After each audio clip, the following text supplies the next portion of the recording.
Everyone, and welcome to Power Hour. Thanks so much for being with us this morning. We're excited about what we have in store for you. And as we begin 2026, we're off to a great start already and looking ahead to an exciting time of what's going to happen across the Low Country in 2026. We're especially looking forward to recognizing some of our unsung heroes at our upcoming Chamber of Commerce Ball, which I think you're going to have a great time at and really, really enjoy. This year's theme is a night at Studio 54, and we're encouraging everyone to lean into that disco vibe and dust off that velvet tux and get ready to come out and have an exciting night at the 2026 Chamber Ball. It's always a memorable evening and, more importantly, a chance to recognize individuals or organizations that who often go behind the scenes and truly deserve that spotlight. So we'll be celebrating that and also presenting our Heritage Award. The Heritage Award is named after the Heritage Classic Foundation, whose legacy and caring for this community has made a lasting impact. We're also introducing a new honor this year, and that's called the Guardian Award. Guardian Award recognizing an individual or a business committed to protecting and preserving our low country environment. Invitations went out yesterday, so we hope you'll check your email and see those invitations, and you don't want to miss it. We hope you'll join us for what promises to be another special night. And of course, one of everyone's favorite weeks of the year is right around the corner. What is that? Well, it's Chamber Restaurant Week, and that's going to kick off January 31st and run through February 7th. Here's some astonishing numbers that I'll share with you that last year we saw more than 75,000 visits to chamberrestaurantweek.com. And then also we had over 179,000 click-throughs looking at our restaurants, menus, and also clicking through for reservations. So we're adding new restaurants each and every day as the menus come in. So get your reservations early so you'll be able to stop by one of your favorite restaurants or get out and certainly explore a new one. So now let's dive into Power Hour. And we'll begin today's conversation with a person that I think is quite timely for us. We know that there's continues to be a lot happening in Washington, and there's still some uncertainty around what it means for businesses. And that's why we're pleased to welcome this morning Tom Sullivan, who's the Vice President of Small Business for the U.S. Chamber of Commerce. Tom is widely regarded as one of the most respected voices in Washington. He brings deep policy expertise, including time spent serving the White House and strong understanding of how those federal decisions translate into real-world impacts for communities like ours. Tom, we're glad to have you with us today. It's always great to hear your insight from Washington, and thank you for joining us. Oh, thank you, Bill. It's a pleasure. I'm going to try and share my screen. Thank you for allowing for me to present just a state of small business. Right now, it's a pleasure, and it's especially a pleasure to address a five-star accredited Chamber of Commerce. The Hilton Head Island Bluffton Chamber is one of the elite five-star accredited chambers of commerce. Bill Miles talked about Restaurant Week. I think many of us know what getting a Michelin star means for a restaurant. Well, the five-star accreditation is basically the Michelin star for chambers of commerce. So congratulations, Bill and your team. Not an easy thing to accomplish, but certainly very impressive. And that's what it makes me extra pleased to present to you this morning a few things about what's going on with small business. All right, so as you probably know, U.S. Chamber of Commerce represents 3 million businesses. Most of them are small businesses. Most of them are actually the small business members of your chamber and about 1,600 of your closest other chambers around the United States. I can't talk with over 2 million small businesses every day. So how do we figure out how they're doing? Well, we survey them and we take the pulse of small business every quarter and try to use that to inform our priorities, our decisions, and how we advocate on behalf of small business. before Congress. So our last survey was in the field during the government shutdown and saw a little dip in confidence. And that actually is very instructive for the debate going on right now in Congress when they are scrambling to pass appropriations bills and fund the government by the end of this month, by the end of January 2026. We know that uncertainty was the year of 2025. It's the beginning. It's certainly the word that is the beginning of 2026. And we know that when the government shuts down, it adds to that level of uncertainty and drives down the confidence level of small businesses. So we certainly are already aggressively trying to convince Congress and the White House not to allow the government to shut down again. What we found not only was that the confidence dipped a little bit in the last quarter of last year, but the more negative than positive about the national economy actually continues. It's been this way for a long time. 38% of small business owners are positive about the national economy, but unfortunately, 44% are negative. Now, the good news is that small businesses actually are more positive about their local economy. So, small business owners in Bluffton on Hilton Head Island, what we found nationally is that they're more comfortable and more confident in how they're doing at a local level and how the economy is doing at a local level than they are from a national perspective. Also, we see the same phenomena translate into confidence in their own cash on hand, their own cash flow. 70% of small business owners are confident in the health of their own business. One thing to keep in mind, this did dip a little bit in the fourth quarter, but it is still at historically high levels of confidence. Now, this won't surprise anyone. Concerns over inflation continue to be the top concern. And this really, as we enter into 2026, this is front and center on Congress and the president's radar. How do we make things less expensive? How do we allow people to purchase groceries easier without putting a major dent in family finances? How can you pay for that employee that is your most valued employee? How can you give them a raise without going bankrupt? So all of those things translate into how small business owners think of inflation, and still is the top concern. And what we did see, and the reason that this is on this slide, when there are tons of data that come in from our quarterly survey, I try to pick out the most interesting things. And one thing that we found is that small business owners, even if they're not able to hire more employees, they're putting increased value in their best current employees. And they're really doubling down on how they can keep those best employees. That 17% of small business owners who cited that employee retention is their top concern, that's the highest level in the history of our survey. Now, so really the good news, this is small business growth over a couple of decades. And as you could see here, it was relatively flat for a long, long time. And then COVID happened, and basically the economy bottomed out. So did small business. But the rebound really has been incredible. And it has maintained at high levels ever since COVID.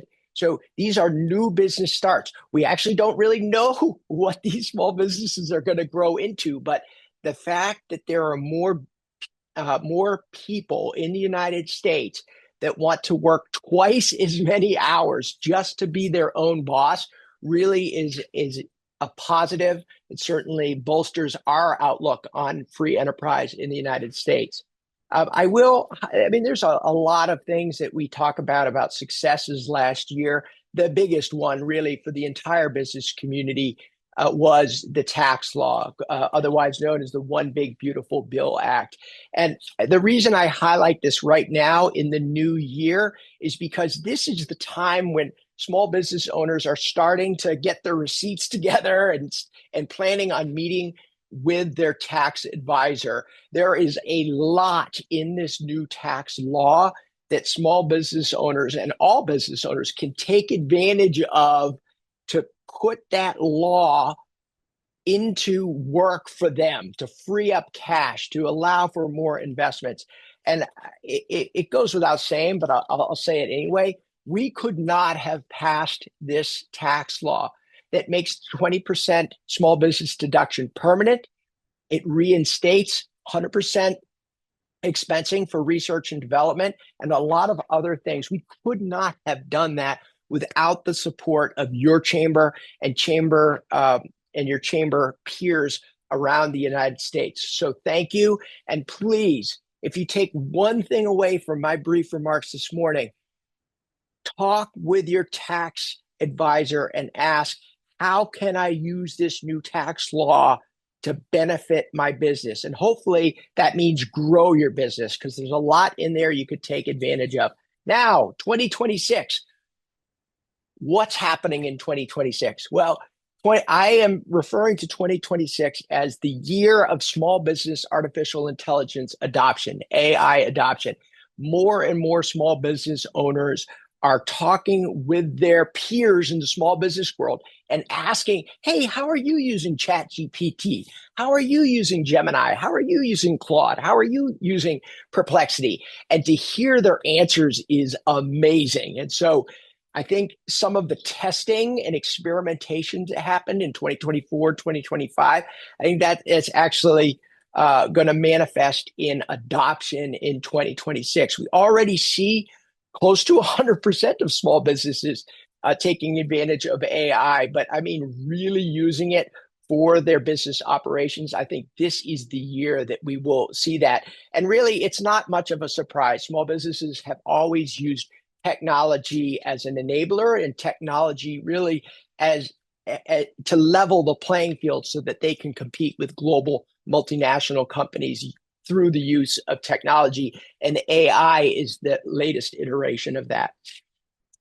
We are certainly focused on red tape reduction. Actually, immediately after addressing you, I'm running up to Capitol Hill to participate in a congressional hearing on red tape reduction.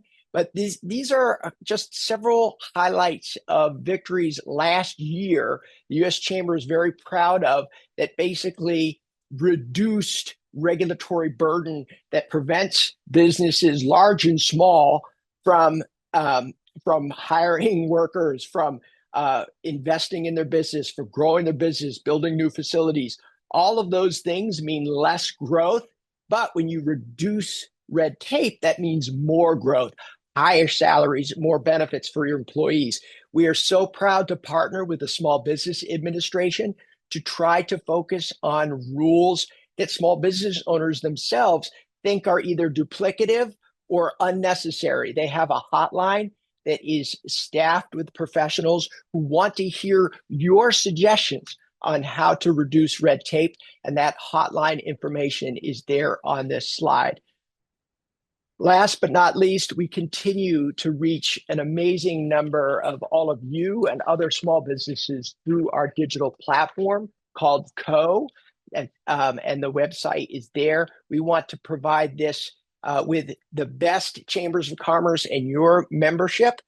We want easy access to tools, tips, information. And certainly, I think just to highlight, when the Supreme Court does make a decision on tariffs, we're going to be looking to get information out almost immediately to small businesses, and we'll be using this small business digital platform to do so. Tom, thank you very much. There's no more of an important place you need to be today than on Capitol Hill representing business. We have a number of questions, but I'll ask you a couple of them because I know your time is short and need to run.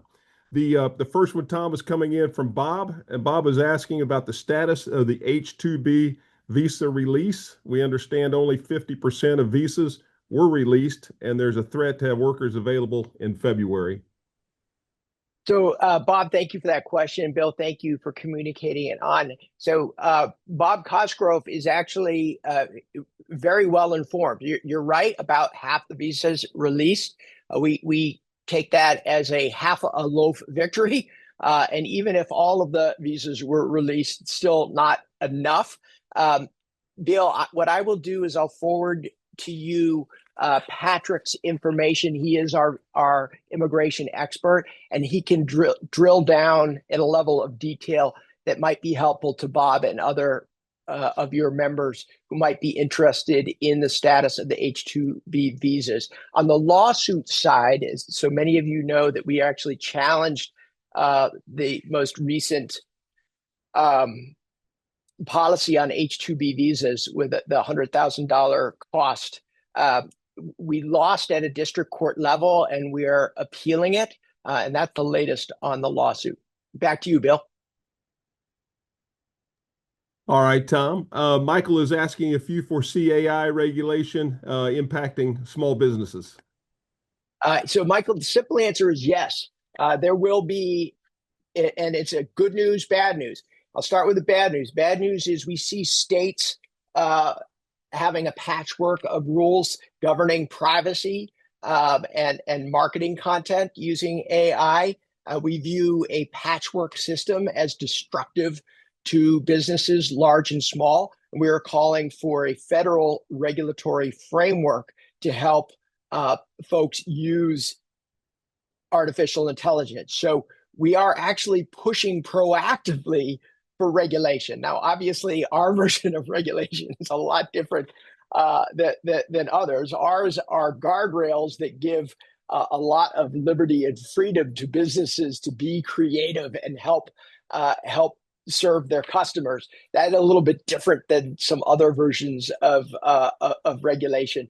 But primarily, I think there's two things that we're focused on. One, there's got to be a national regulatory framework. A patchwork of state laws is just destructive to small business and large business growth. And two, there cannot be provisions in any type of framework, whether it be a state or federal level, that basically just gives trial lawyers another excuse to sue businesses large and small. The trial lawyers are out of hand. I'm not sure if you saw the latest news that they're suing McDonald's because the McRib isn't some gourmet pork rib product, which is absurd. But it's this type of absurd class action lawsuits that are driving up costs and making it harder for Americans to afford groceries and meals. And that we think that the same approach of preventing class action lawsuits has to be applied to any national framework on artificial intelligence. Bill? All right, Tom. The last question I know that you have time for is coming in from Catherine, and Catherine is asking about our supply chains still an issue. Yeah, so Catherine, thank you. So supply chains are one of the many ingredients that go into what small business owners would calculate as inflation, because it's just costing more. And the tariffs impact on supply chains is still something that is on our radar, and we are going to be certainly pushing for more regulatory certainty going forward. We think that once the tariff issue is resolved at the Supreme Court level, that should smooth things over as far as supply chains. Now, there will always be ripples in the pond that are supply chains. But we think that the giant waves that we encounter now should be reduced to gentle ripples in the uncertainty having to do with supply chain once we get these tariff issues resolved. Tom, thank you for being with us. Thank you for all you do. Appreciate the shout out to our organization on the 5-star accreditation. It certainly means a lot to our entire region. And lastly, put your cape on for small business, get to the hill, and go do great work like you do every day. Will do. Thank you, Bill. Thanks, everybody, for tuning in. Take care. All right, Tom Sullivan with the U.S. Chamber of Commerce. Now we're going to turn our focus to one of the events that continues to shine on the international spotlight in our region. And we're pleased to be joined by Steve Wilmot, who's the president of the Heritage Classic Foundation and also the tournament director for the RBC Heritage. We're proud to have the longest serving tournament director on the PGA Tour. And Steve is certainly a highly respected by the tour. He's highly respected by the players as well as the entire golf community. And Steve's going to share what's new for us this year for the tournament, as far as the fans go, business community, etc. And what's exciting coming to Harbor Town coming up in less than 100 days now. Steve, welcome, and we're delighted to have you with us today. Well, Bill, I don't want to throw you for a curveball, but I wanted to let you know one of my other favorite events, other than the RBC Heritage, is the Chamber Ball. So I thought I'd get a little plaid on here this morning, get ready for the disco. But good morning, and thanks, Tom, beforehand too. Bill, I appreciate you and your team for thinking of us. And the interesting thing is, I thought, Bill, we were going to talk a little football today. So, but if that's not the case, that's okay. But I did have the pleasure this morning of dropping my daughter, who's a senior at Ole Miss, off to at one of our incredible airports, and she's on her way to the Fiesta Bowl. So that's exciting for this family, and good luck to Indiana this week. But Bill, thank you. Who's Yeah, yours? yeah, hotty toddy. But good morning, community. Happy New Year, and thank you again for your time. But Bill, I guess there was a few things I wanted to touch on too, and it's an exciting time for all of us. Obviously, the first year just got through the holidays and all, but I think one thing that was missed maybe over the summer is the fact that in August that we did sign a multi-year agreement with RBC to continue through the next several years anyway, for the sake of the tournament. It's good to be us. And when I say us, it's what I'm going to talk about here a little bit too, about the foundation, the community, the village that it takes, all the efforts of everybody in this community. But we have a commitment from RBC, we have a commitment from Boeing and the PGA Tour. There's a lot happening with the PGA Tour these days, and we're fortunate to be who we are, where we are as a signature event. And we're excited with the multi-year agreement from RBC to be able to continue to plan accordingly with all our partners, and all those partners being many of you are here on this Power Hour today. But a couple things that happened this fall that were very exciting to us, and it's a true testament to what we talk about as community. It's not about the foundation and us and the tournament itself, but it's the efforts of the entire community, whether it is Sea Pines, this resort, whether it's Sea Pines, the town, our hoteliers, our airports, all our incredible partners, Palmer Electric, and I can go on and on and on. But it's a compliment to all the efforts of everybody to be able to host one of the few events in the PGA Tour, 42 of them. But this fall, a couple things happened this fall. Is we had tour meetings. Each year we have annual tour meetings, and in November the tournament was, in December, our tournament, the RBC Heritage, was recognized as the most fan-first event. There's only 5 awards that are awarded by the PGA Tour, and this is an award that we're very proud of. And when I talk community, I talk about team and things too. I truly compliment everybody, but the staff, their efforts throughout the course of the year to do what they do is incredible. And I'd like to read what the award was and how we were recognized, and completely surprised. But it's voted upon by our peers, voted upon by the players, the PGA Tour, competitions, the networks. I can kind of go on and on. But the fan first event, the RBC Heritage sets the standard for a fan forward event by providing a world-class experience for every attendee, regardless of ticket type. With a diverse array of ticket options and hospitality venues, fans enjoy premier amenities, seamless logistics, engaging activities, and exceptional viewing opportunities throughout the tournament. With Plaid Nation making up the event's loyal fan base, The event has become a week-long celebration rooted in Southern hospitality. Thank you. I mean, this is a true testament that it's of what we do on a 13-month effort, working with this community, working with our partners, the staff's effort as they continue to do 13 months out of the year, as I say, 53 weeks out of the year. It is true a testament to the efforts of everybody that we're being recognized in this way. And we want to continue to raise the bar. We want to continue to be the best in class. And we will, just because we've done it away doesn't mean we're not going to continue, but there are changes that could be made to just continue to be best in class. So that's one of those exciting things that has happened. Now, another thing that did happen too, out of 100,000 volunteers, they recognize a volunteer of the year, and then there's 4 additional ones that they recognize as a volunteer runner up per se. And one of our volunteers, Bill Schilling, who oversees transportation, was recognized as one of the 4 runner ups on the PGA Tour this year too. So, we talk about the efforts of so many, but this community, and which will lead into something else, this community is incredible with regards to giving back, the community with volunteerism.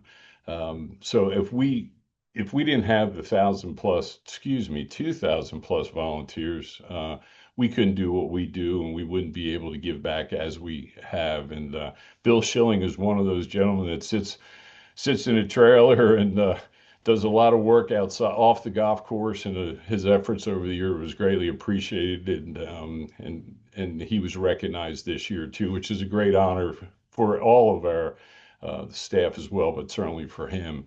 Which will lead into something else that happened is we were recognized, or back in November we were contacted by the PGA Tour with regards to an organization, which obviously I think people realized about being recognized. There's over 3,000 charities that are supported by PGA Tour events on the PGA Tour, and we were notified in November that the Deep Well Project was to be recognized as the charity of the year.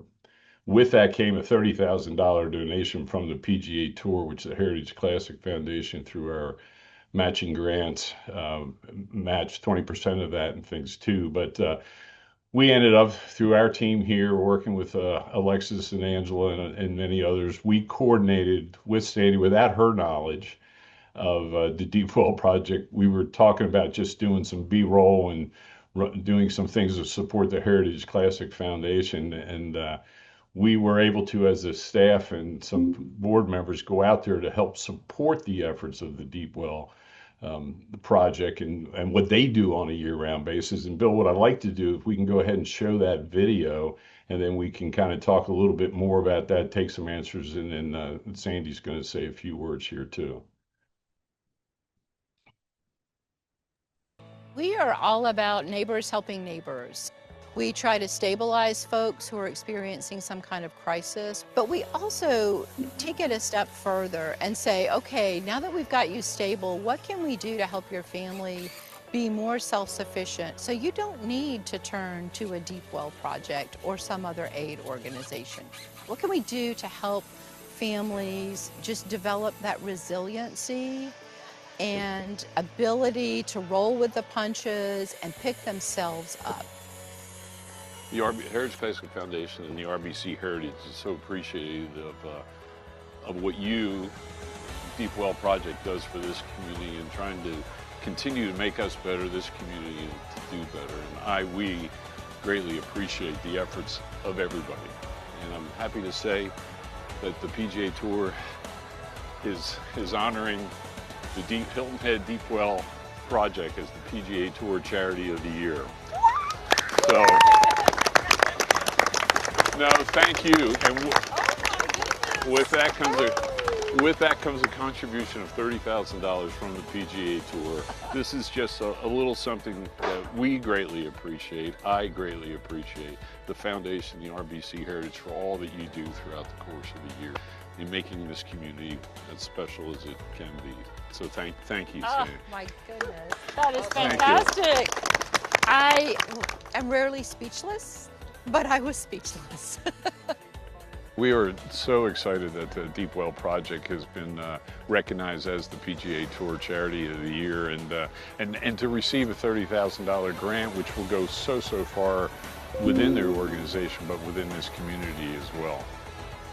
With being the PGA Tour Charity of the Year and the grant that we are going to receive for this, that is going to go straight to our neighbors to help stabilize some of their housing needs. Average cost per repair is around $4,000 per home. So with a $30,000 grant, that's going to enable us to help a lot of families and a lot of houses. Look at the volunteer support here. We know what they do for this community, and they have a couple different programs with the Deep Well in supporting those in emergency situations with whether it is their mortgage or their rent, and then also improving homes. We take so much for granted at times, but these are hard workers that work in this community, and you know, if we're able to support and Sandy's efforts, the efforts of the Deep Well, all these volunteers out here are doing it on their time and giving back to something so special. We always talk about we meet people in the crossroads. We have people coming to us who need help, and beautifully, we have so many people coming to us who can help, like our volunteers, like our supporters. It's a beautiful, beautiful place to be and to live in those crossroads.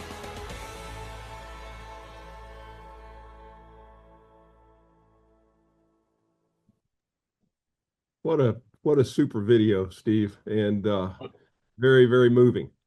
Well, Bill, and it was interesting how we were contacted again too, and trying to coordinate um, and really doing this and all too. Sandy was really, as she is, as we know how she is. She's like, oh, we'll figure it out. And there's a couple days that she wasn't going to be able to make it, and we're like, no, we need you to be there, Sandy. And but to go there and experience it, as to see what the efforts of the Hilton Head on the Deep Well project, what Sandy does, the volunteers do, the entire for this community is um, was heartfelt, and it was really an eye opener for us too, from our staff and that supported the efforts. But there's so many incredible organizations here in this community, but to be able to be for Deep Well to be recognized by the PGA Tour, knowing they support over 3,000 organizations throughout the PGA Tour. It's an incredible testament again to Sandy and her efforts and all too. So thank you, Sandy, and I think Sandy's gonna jump in here and say a few things too. Steve, yes, we're going to follow up with Sandy here, and wanted to just a couple questions for you that have come in. If you've got time for those before we transition. Absolutely, yeah. All right, great. This one's coming in from Andrew, and Andrew's asking about any plans for new ticket packages this year. You could certainly see we've tweaked some things in there too, but we're pretty standard where we've been. You know, please take a look. The team's taken really looks at the daily tickets to every different levels, and I think some of the I don't think the packages that are being offered, as you can tell, we're being recognized as a compliment to looking and hearing from the community as well, and doing the best that we can and in support of the efforts of the tour. All right, next question's coming in from Olivia, and Olivia is asking, and before I ask the question, you may not have much to say about this, but on what the Brooks Koepka decision means for golf and the PGA Tour. Actually, the only thing I can say is tune into the Golf Channel. I really can't. It's interesting news, but what this means, when things could change, honestly, I have no idea, and actually, Ponte Vedra really doesn't either at this time. And so stay tuned. All right, thank you. And Victoria is asking about the question that seems to always come up, and that's parking, if there are any changes for parking coming in this 2026. No, we're pretty standard. I mean, please understand you know, working within some of the restraints or restrictions we have here within, and being a close community that we look at every year of of how to do better, how to be better so we can continue to get better and all too. But we continue to work closely with Coastal Discovery Museum.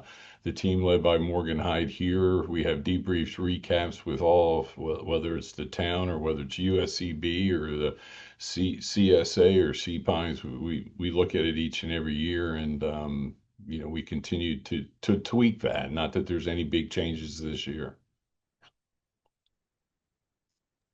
All right. Thank you. Next question is coming from Abby, and Abby is asking, what are the various ways in which local businesses can engage and support the Heritage Classic Foundation in its endeavors?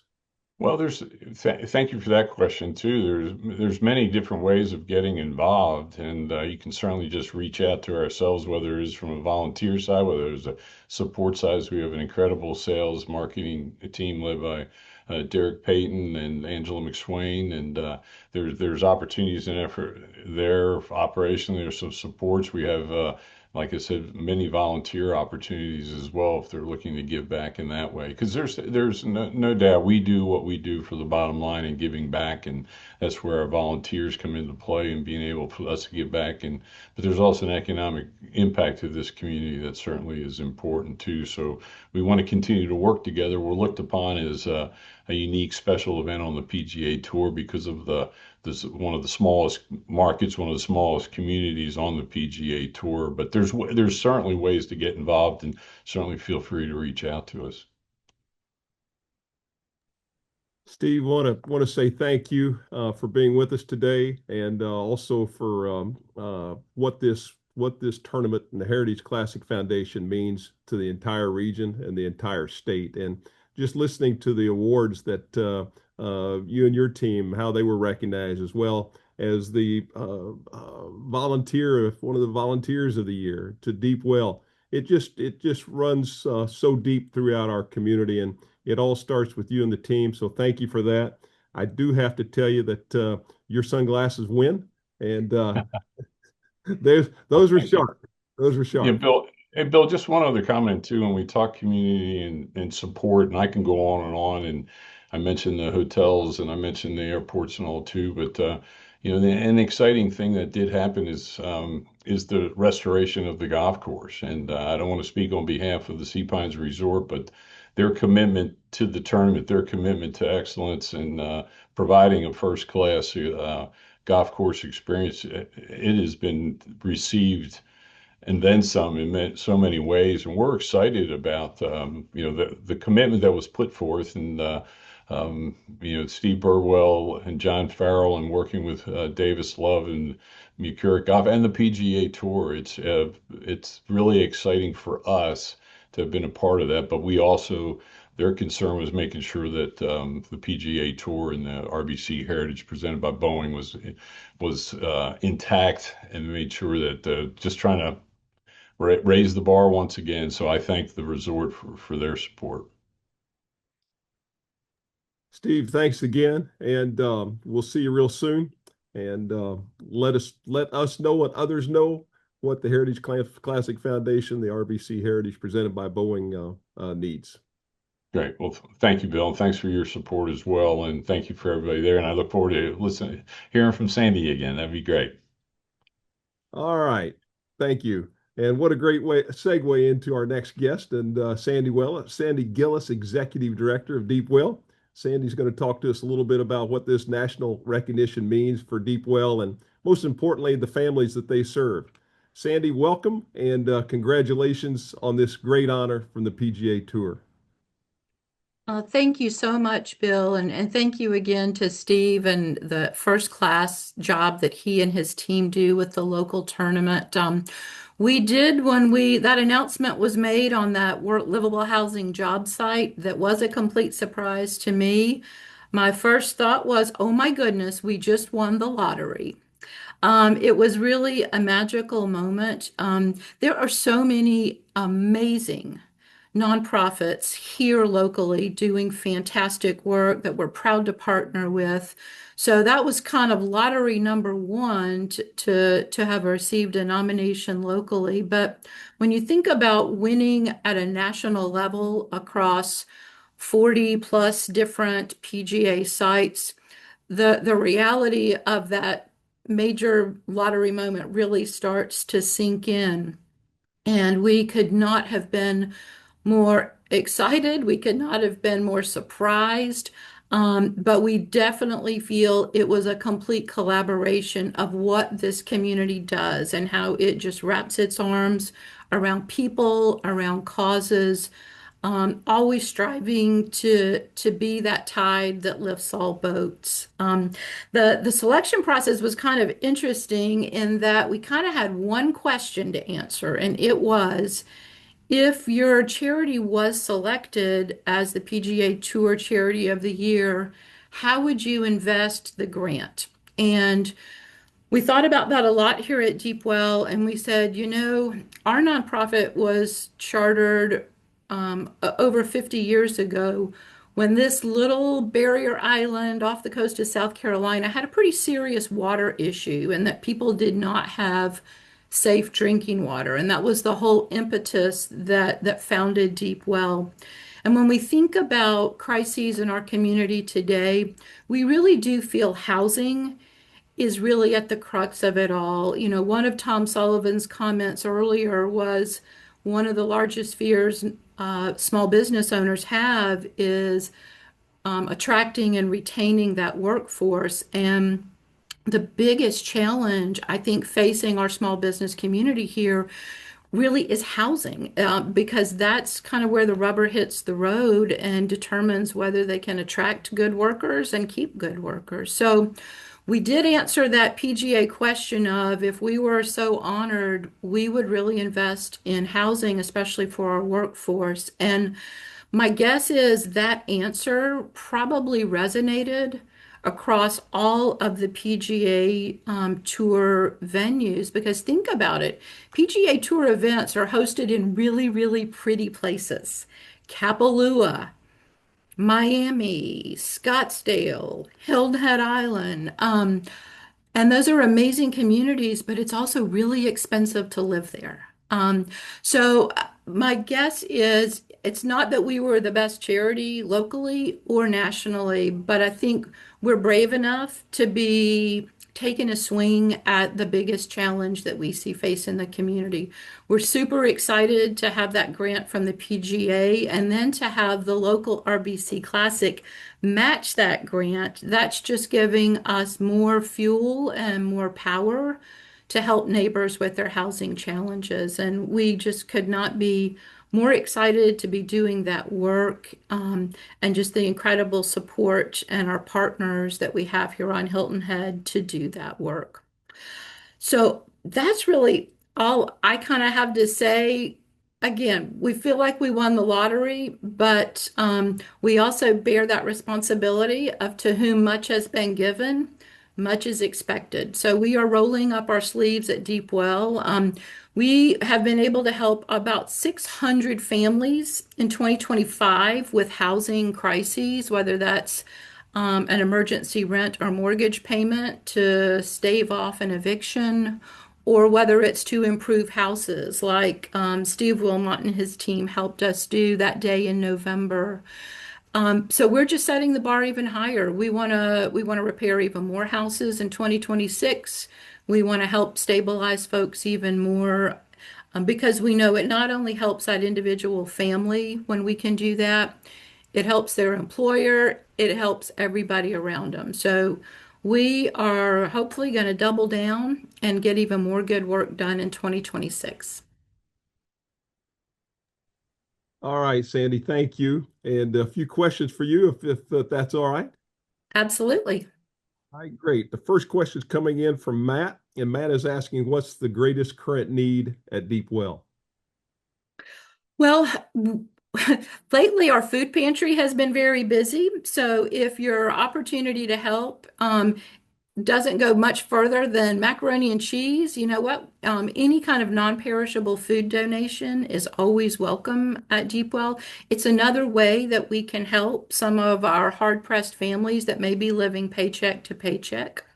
But when we talk about the housing challenge, which again is why I think we got the nod for this award, any kind of donation, if you're about to renovate your kitchen and there's nothing wrong with your stove and there's nothing wrong with some of the other things in your kitchen, we can find new houses for that kind of stuff. So that's another way that people, in a very simply, while you're helping improve your own house, perhaps some of your hand-me-downs could really help improve some other people's houses.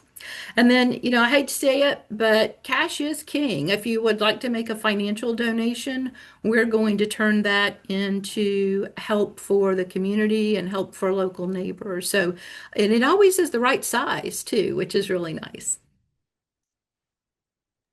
I think you just answered our next question, which was coming in from Natalie, and she was asking about if gift cards are helpful as part of donations. So I would assume that the answer to that would be yes. Absolutely. Any kind of gift card, whether it be to a grocery store or something, again, that we can fit into that basic needs stabilization portfolio. On our website, it's really easy to make a credit card donation if you would like to do that. And you can add a note as far as which program you might like that credit card donation assigned to, and we will be happy to fulfill those instructions. Thank you, Sandy. Thank you. And Emily is asking if you're still running your Circles program and how people can get involved. We actually are getting ready to start our fourth cohort of Circles families, and we are looking forward to that next month. The program meets every Wednesday night. We provide a meal. Thankfully, many of our local restaurants who are gearing up for Restaurant Week right now are some of our best supporters, and as far as helping us feed the 50 to 60 people that are part of the Circles meeting every Wednesday night.